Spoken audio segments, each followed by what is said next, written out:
Bonsoir tout le monde, j'espère que vous êtes tous au rendez-vous de l'histoire du conte, tous les jours à 17 h, grâce à beaucoup de personnes sympathiques qui ont envie de partager avec vous un bon moment.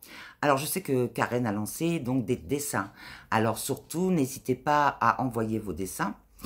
Donc, puis une autre petite idée peut-être, rappelez-vous de tous les prénoms ou les noms des personnages qu'on vous a contés.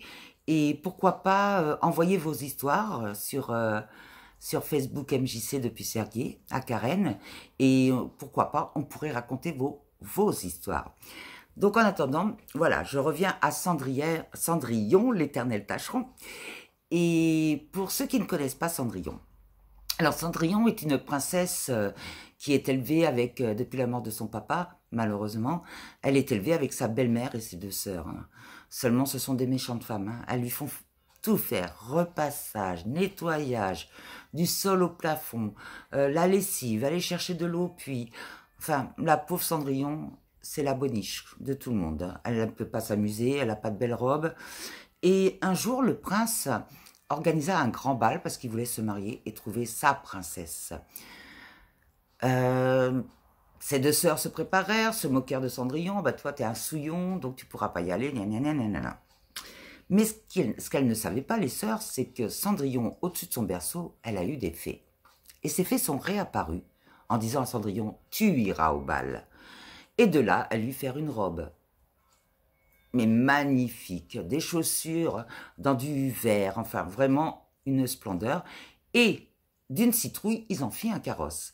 Cendrillon se renda au bal et tomba sur le prince qui, lui, tout de suite se trouva émerveillé par cette belle princesse. Mais il fallait, les fées lui avaient dit qu'à minuit précis, il fallait qu'elle rentre chez elle. Sinon, sa robe disparaissait, ses chaussures disparaissaient, le carrosse redevenait citrouille. Donc, Cendrillon, entendant les coups de minuit, partit en courant, laissant le prince sur place. Le prince s'empresse de la suivre et il trouve cette fameuse chaussure. Du coup, le prince organisa à nouveau une grande recherche sur tout le comté. Il alla voir chaque demoiselle, princesse ou pas, et faire essayer la chaussure.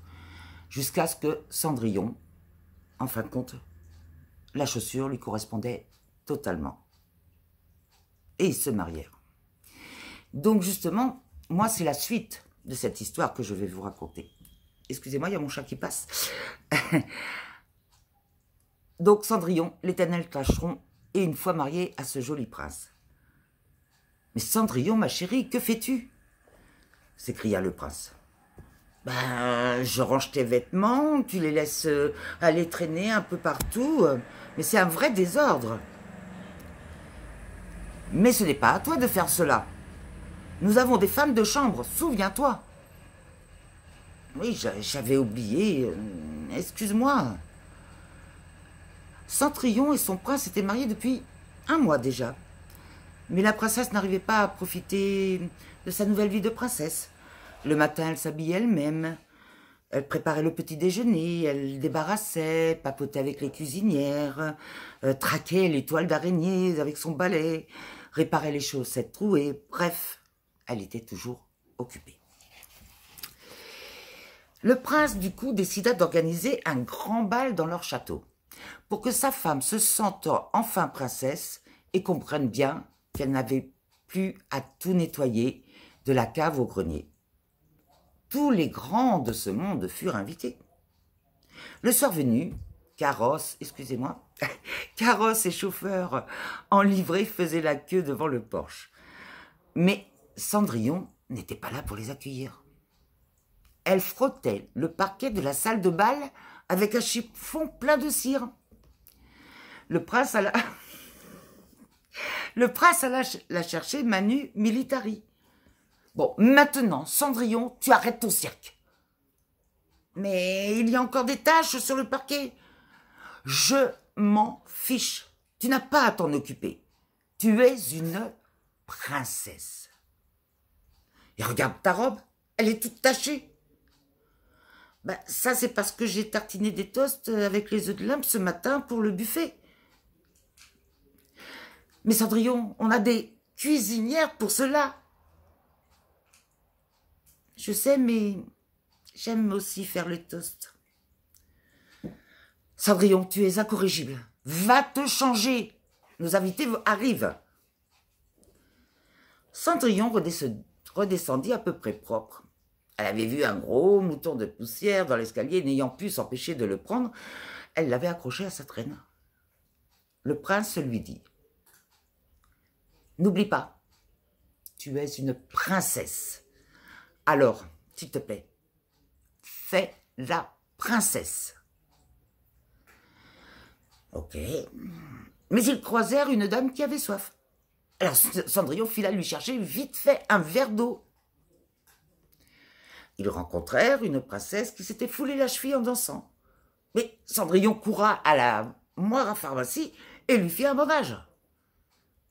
Un prince, enfin, s'était renversé un verre de vin sur sa chemise. Il eut une chemise propre et repassé sur le champ. Le prince prit la tête dans les mains. Non, pas la main dans la tête dans les mains. Cendrillon ne pouvait s'empêcher de faire les choses elle-même. Elle ne savait pas déléguer au petit personnel. Le prince décida d'employer la méthode forte. Il installa Cendrillon dans la salle du trône avec ordre de ne rien faire. Ni ménage, ni cuisine, ni couture, ni repassage. Rien de rien. La pauvre se mit à dépérir. Sans balai, ni casserole, elle s'étiolait comme une fleur flânée. Le prince fut bien obligé de le constater. Et il était malheureux. Parce que sa princesse l'était.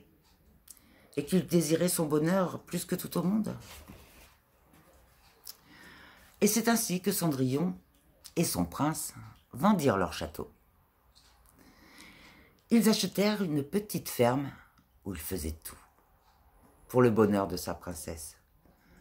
Ils labouraient leurs champs, cultivaient leurs légumes, s'occupaient eux-mêmes des vaches, des poules, des moutons, des cochons et de leurs nombreux enfants, évidemment. Voilà donc la véritable histoire de Cendrillon, si on la lit jusqu'au bout.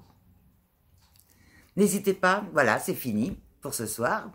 N'hésitez pas donc à envoyer vos dessins à Karen sur Facebook, donc elle nous fera un grand plaisir de les partager, ça sera super sympa.